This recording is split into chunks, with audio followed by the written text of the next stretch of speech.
Good morning, everybody. My name is Micaela, and I'm from Parkhurst Community Church. I'm the kids and youth worker there. And this morning, I'm going to be sharing the story about Good Friday with you. Good Friday, this is the day when we remember that Jesus died on the cross. And how can such a terrible day be called something good?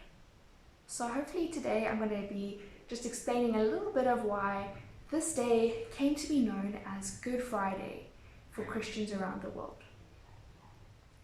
I'm going to be using this to lead me through the story. And so our story today is actually going to start all the way back when Christmas began. So when we remember Christmas, we remember that Jesus was born as a little baby. The creator of the whole world and of you and me became a baby, and he was born to Mary and Joseph. He was born in Bethlehem, and he grew up in Nazareth, and he became a carpenter. Carpenter is somebody who makes wooden furniture.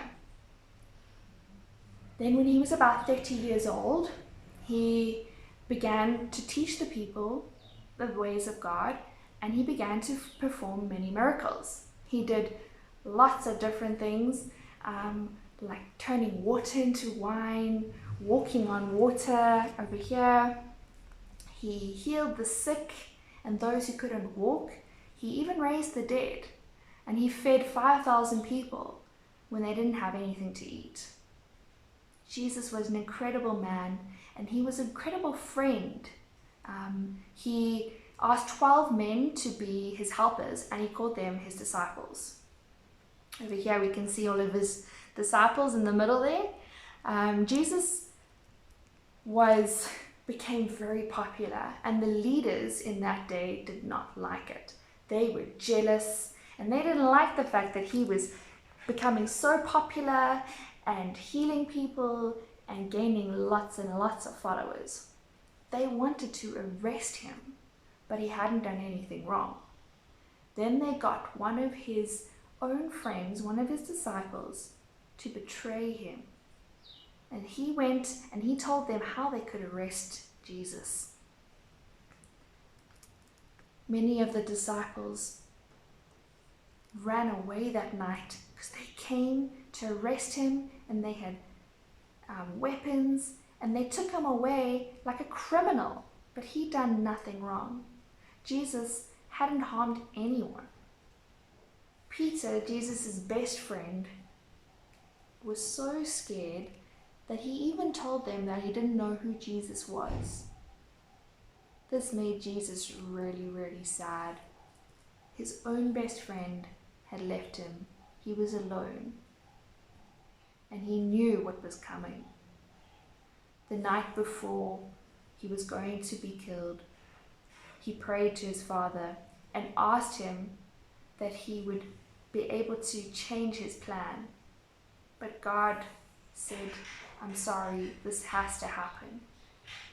The next day, Jesus was led by the soldiers to a place called Golgotha, and they took him there to crucify him on the cross. He would die, and they wouldn't, and he would die, and it wasn't because he had done anything wrong. I'm going to read about this passage from the passage of Luke 23, and I'm going to read from verse 32. 2 other criminals were also led away to be executed with him. When they arrived at the place called the Skull, they crucified him there along with the criminals, one on the right and the other on the left. Then Jesus said, "Father, forgive them, because they do not know what they are doing." And they divided up his clothes and cast lots. The people stood watching, and even the leaders were scoffing. "He saved others. Let him save himself if he is God's Messiah, the chosen one." The soldiers also mocked him. They came offering him sour wine and said, "If you are the King of Jews, save yourself." An inscription was written above him, "This is the King of the Jews." Then one of the criminals hanging there began to yell insults at him. "Aren't you the Messiah? Save yourself." But the other answered, rebuking him, "Don't you even fear God, since you are undergoing the same punishment? We are punished justly, because we're getting back what we deserve for the things we did. But this man, Jesus, has done nothing wrong." Then he said, "Jesus, remember me when you come into your kingdom." And he said to him, "Truly I tell you, today you will be with me in paradise." It was now about noon, 12 o'clock, and the darkness came over the whole land until 3 in the middle of the day.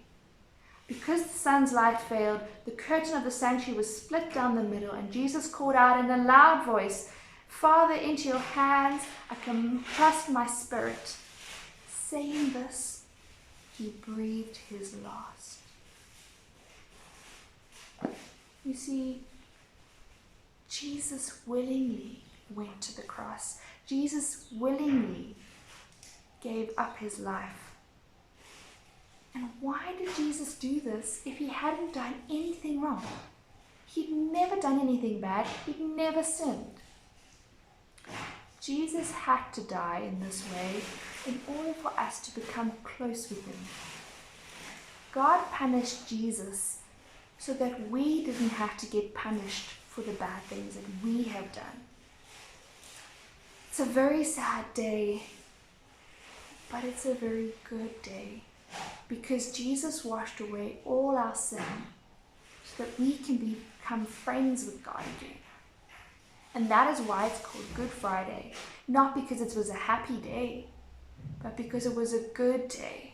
Because that day, you and I and God could become family. When before, we'd done things to hurt God's heart, and we'd done things that were bad. But now, God offers us his forgiveness because Jesus died and his blood covers our sin. And that means that we can be his friends. On Sunday, we're going to talk about what happened after Jesus' death. The story doesn't end there. Jesus doesn't die and that's the end of the story. No, there's more. So we'll see you again on Sunday. You can also make the craft that I was using today, the sheets to color in the pictures, and the template which has the story is in the folder which has the questions and the activity sheets for today. And so this is going to be our craft for today to just help us remember what Good Friday is all about.